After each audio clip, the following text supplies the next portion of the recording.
Bonsoir à tous et merci de rester fidèles au programme de la télévision Futur Média. À 20h, c'est l'heure du journal.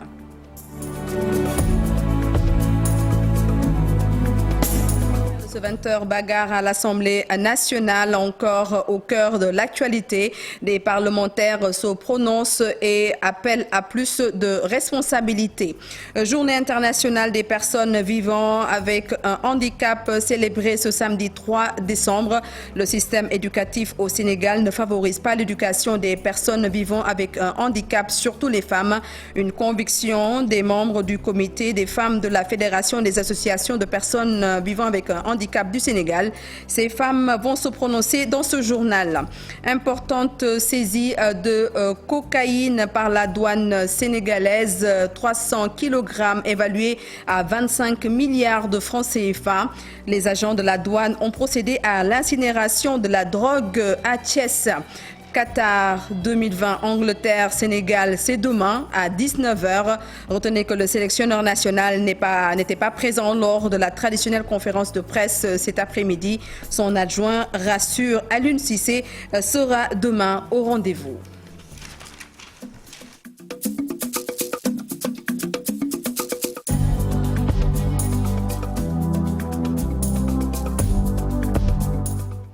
L'actualité de ce soir que nous allons démarrer par la bagarre à l'Assemblée nationale qui continue à faire couler beaucoup d'encre.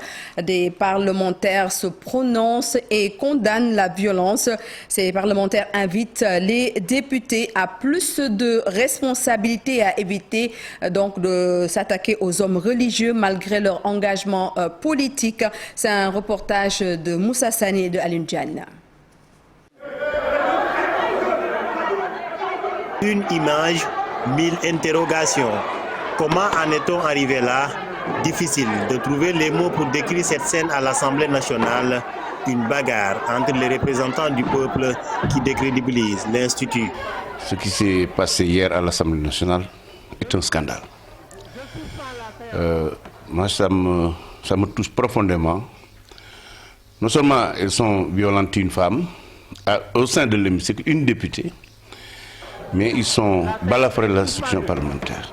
Donc ils ne peuvent pas s'en prendre à elle physiquement. Ça, c'est du banditisme, c'est du gangstérisme ce qu'ils ont fait hier. Comme annoncé en grande pompe, beaucoup de Sénégalais s'attendaient à une assemblée de rupture, mais cette 14e législature semble adopter certaines pratiques anciennes.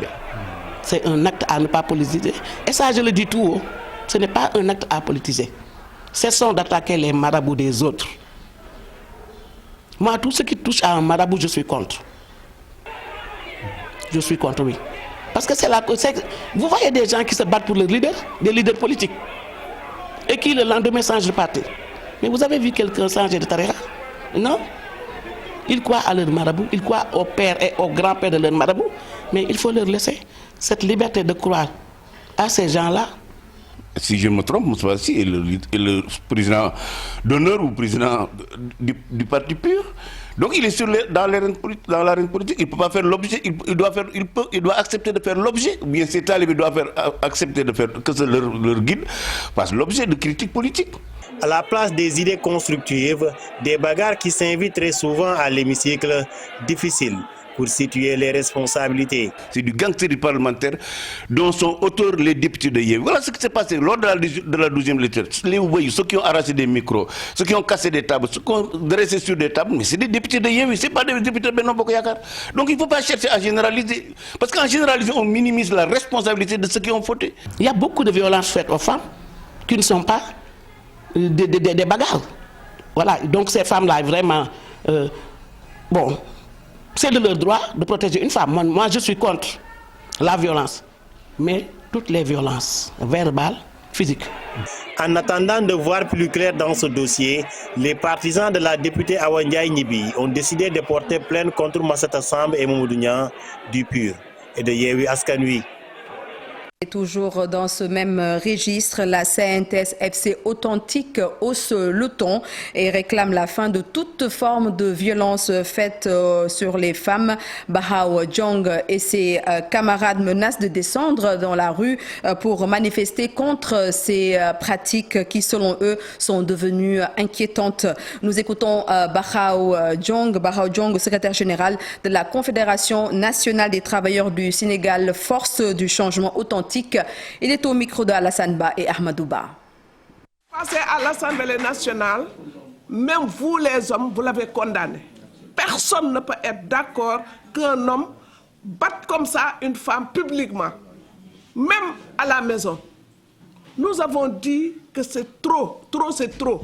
Il y a trop de violence, je ne dis même pas à l'Assemblée nationale, mais partout où vous lisez, vos journaux, nous voyons toujours une femme battue, un enfant battu, une femme violée, une fille tuée. Basta, on dit basta. La CNTS FC dit ça suffit. Nous ne tolérerons plus que ces choses se passent. Nous avons prévu, si cela se répète, nous allons faire une marche de toutes les femmes de la centrale. Parce que nous ne sommes pas d'accord, quel que soit, de quelque bord qu'il soit, que ce soit du côté de Benno Bokk Yakaar ou de l'opposition, nous condamnons ces violences, qu'elles soient verbales, qu'elles soient physiques. Ce qui s'est passé à l'Assemblée nationale est impensable. Parlons maintenant de l'affaire Pape Alé Niang. Retenez que la coordination des associations de presse va entamer son deuxième plan d'action. À partir de ce lundi, toutes les chancelleries vont être visitées et saisies par la CAP, qui va aussi rencontrer les autorités religieuses et coutumières.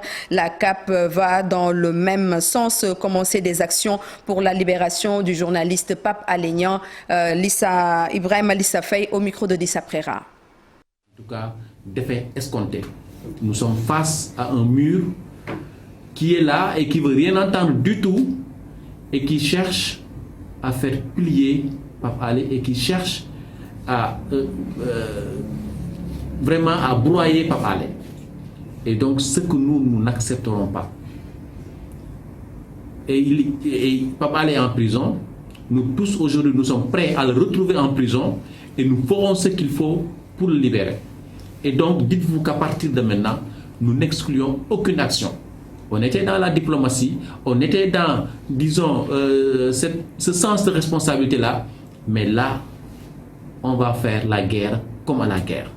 Et tout ce qu'en tout cas, cette bataille pour la libération de Pape Alé va demander, nous le ferons, Inch'Allah. Et je vous dis qu'en tout cas, la semaine prochaine, à partir de lundi, nous allons démarrer les rencontres avec les chancelleries, c'est-à-dire les représentations diplomatiques, mais également aussi, on va commencer à rencontrer les autorités religieuses et coutumières, mais surtout, il y aura des actions. Il y aura vraiment des actions. Nous ne vous dirons pas la nature de ces actions-là, mais au moment opportun, vous serez convoqués et vous verrez que nous n'allons plus rester les bras croisés et nous ferons le nécessaire pour libérer Pape Alé Niang. Célébration ce samedi 3 décembre de la Journée internationale des personnes vivant avec un handicap. Le système éducatif du Sénégal ne favorise pas l'éducation de ces personnes, surtout chez les femmes. C'est la conviction de Hadiba, membre du comité des femmes de la Fédération des associations des personnes handicapées du Sénégal. Ces femmes estiment que les autorités doivent faire énormément d'efforts pour que les femmes handicapées bénéficient d'une bonne éducation. Elle l'a dit au sortir d'une rencontre du comité des femmes tenue à Grand-Yoff. La voici avec Abdoulaye Patéane.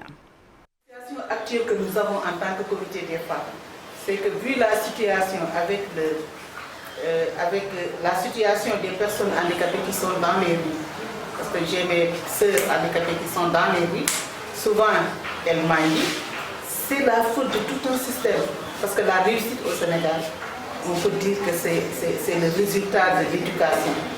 Quand vous n'accédez pas à l'éducation pour pouvoir trouver un emploi, ça peut devenir un problème. Donc, c'est un problème au niveau de l'éducation parce que le système éducatif ne peut pas accueillir les personnes handicapées. Nous sommes en train d'avoir quelques acquis, mais je pense que ça reste beaucoup de choses aussi à faire. Parce que quand on nous parle d'inclusion et le système n'est pas préparé à l'inclusion, ça pose problème. Moi, j'ai souvent l'habitude de le dire. Pour accueillir les personnes handicapées, il a fallu qu'ils nous parlent de maintien des enfants handicapés à l'aide. Nous, on a un problème d'accès. Et nous nous rendons maintenant à Mbour et c'est pour parler de la deuxième phase de vaccination contre la poliomyélite officiellement lancée donc à Mbour. Occasion pour les médecins de sensibiliser davantage les populations concernant cette maladie qui provoque énormément d'handicap chez les enfants. C'est un reportage de Ndeymati Dieng et de Mamadou Gueye. Réception de la deuxième dose du vaccin contre la poliomyélite, ils vont ainsi finir le travail dans la lutte contre cette maladie. Le Sénégal a fait beaucoup de pas.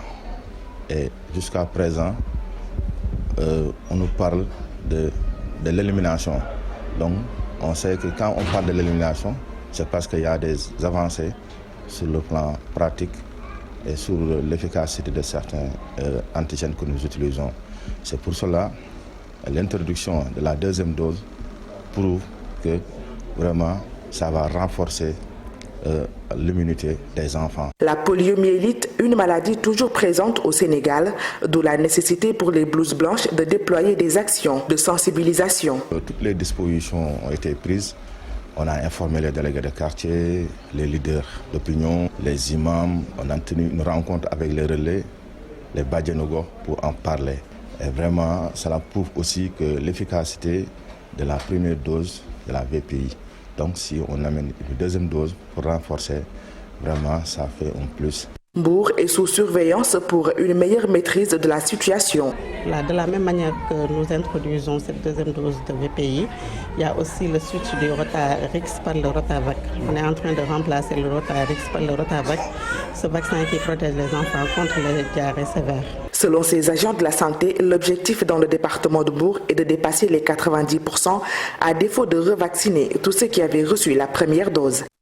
Et parlons maintenant de cette importante quantité de cocaïne saisie par la douane sénégalaise. 300 kg de cocaïne, la valeur estimée est de 25 milliards de francs CFA.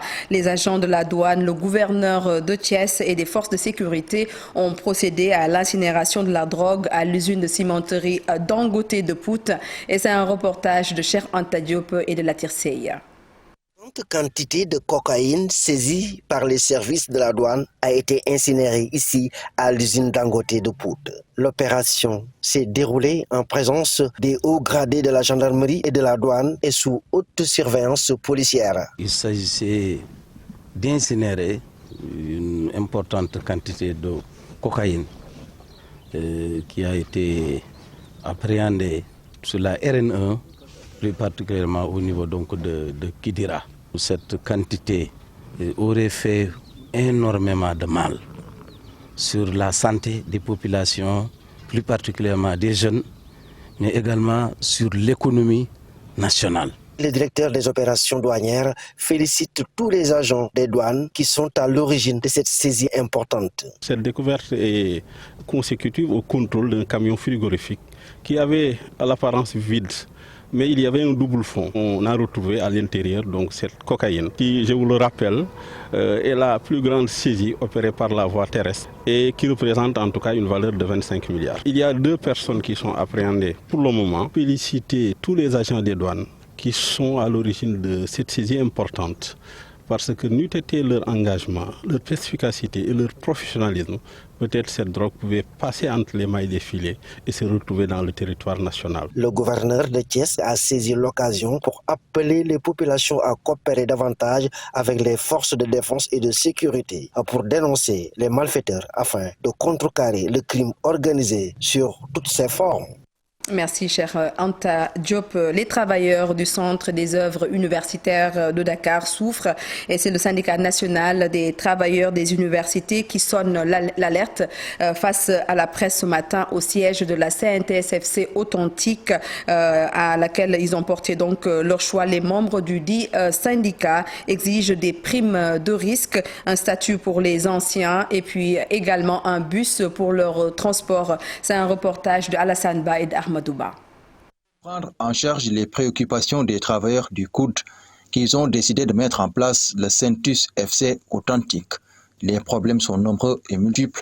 Au-delà des soucis avec le transport, 9 bus pour 1500 travailleurs, d'un statut pour les anciens, ils exigent une prime de risque généralisée pour tous les travailleurs des universités du Sénégal. Gérer 100 000 personnes, ce n'est pas une chose aisée. Donc on exige ou nous demandons plus d'attention, plus de réflexion et plus de prise en compte des travailleurs par rapport aux étudiants, des travailleurs par rapport à leurs conditions de travail et des travailleurs par rapport à leur rémunération. La mise en place de cette organisation syndicale traduit, selon le premier secrétaire général adjoint de la CNTS FC authentique, l'échec des syndicats de travailleurs dans les entreprises. Si on voit l'émiettement, la pluralité des syndicats, c'est puisque ça ne va pas quelque part. Ceux qui doivent jouer le rôle ne le jouent pas. Les grandes organisations syndicales aujourd'hui, supposées les superpuissants, avec une rémunération de l'État, avec des subventions, ne jouent pas le rôle, puisque les travailleurs sont fatigués. Bahao Ndong et ses camarades comptent accompagner le Centus FC authentique dans la prise en charge de leurs revendications, comme ils le font avec tous les syndicats affiliés à la CNTS FC authentique.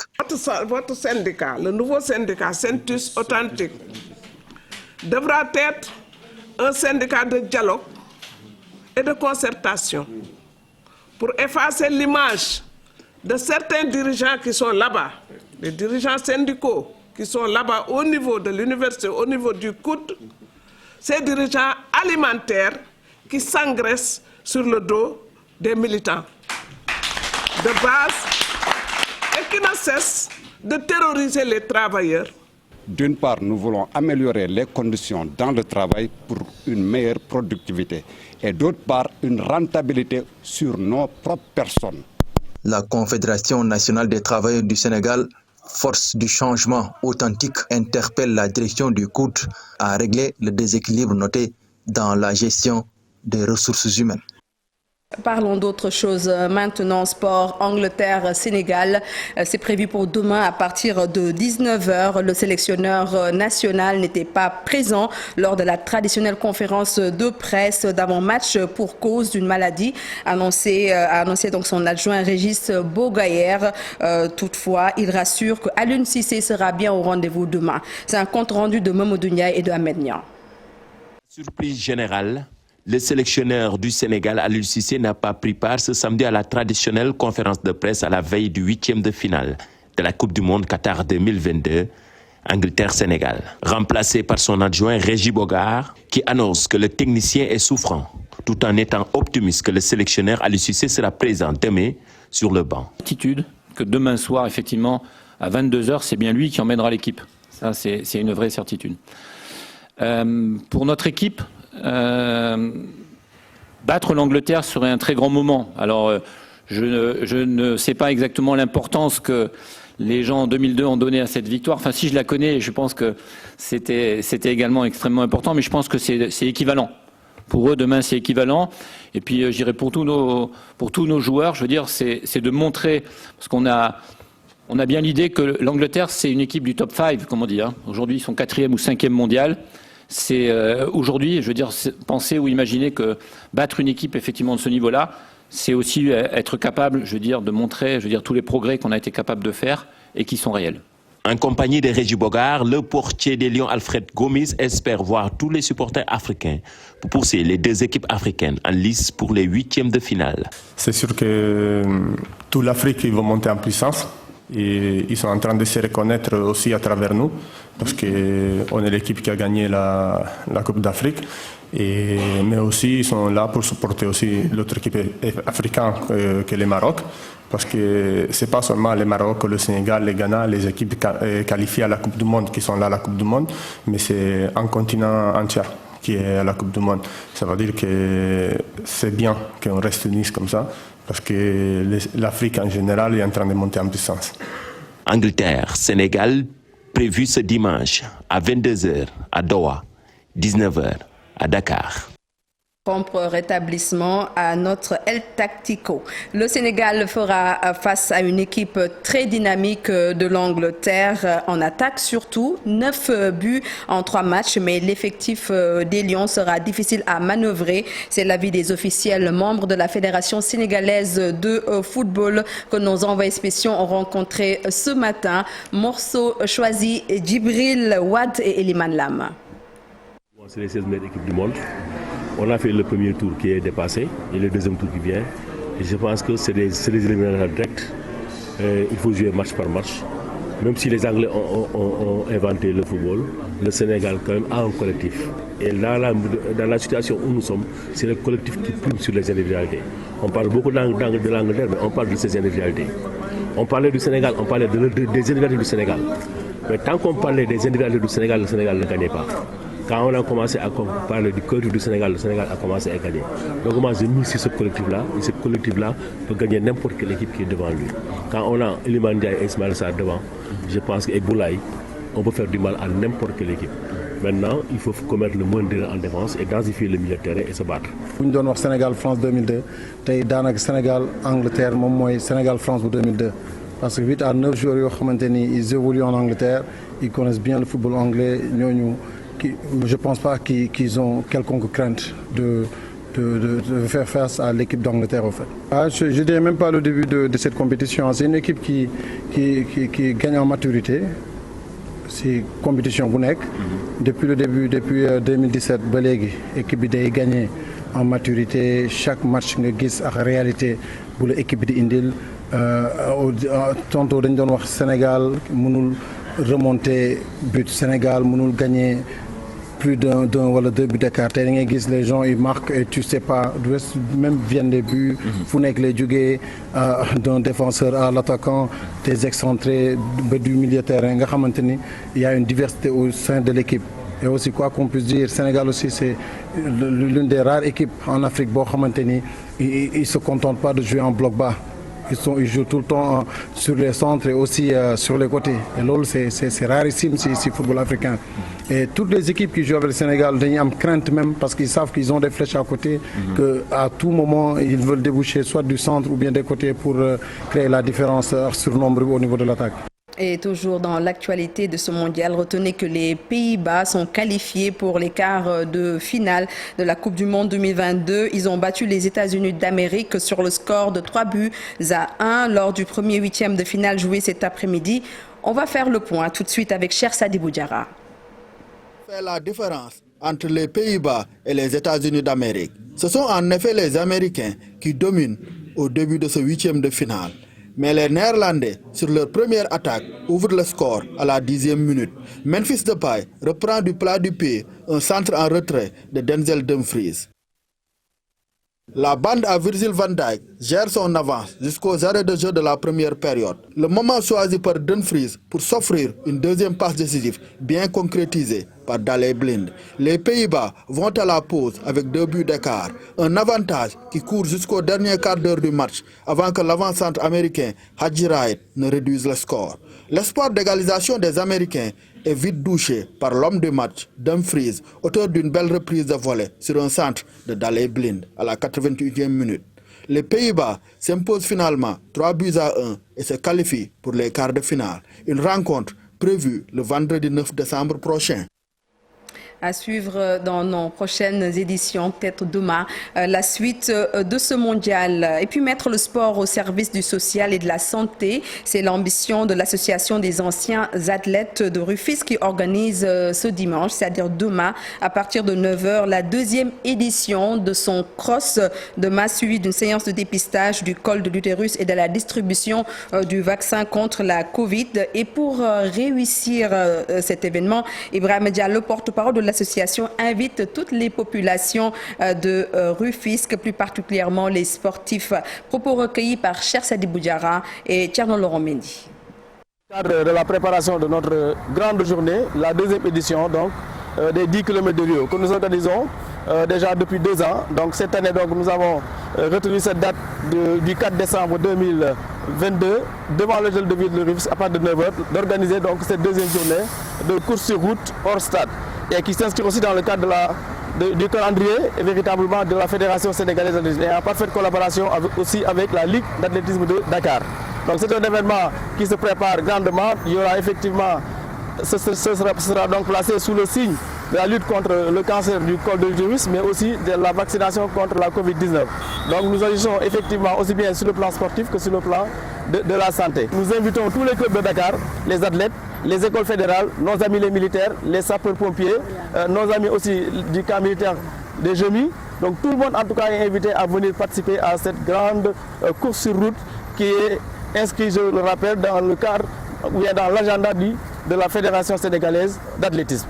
Tous les Rufisquois sont invités à assister massivement demain à cet important événement. Merci et c'est tout pour ce journal que j'ai eu l'immense plaisir de vous avoir présenté. Merci à toute la rédaction qui m'a aidé donc à présenter ce journal. Et puis bonne fin de soirée. Surtout, restez scotchés, connectés sur les programmes de la radio, de la télévision Futur Média. Le meilleur reste à venir.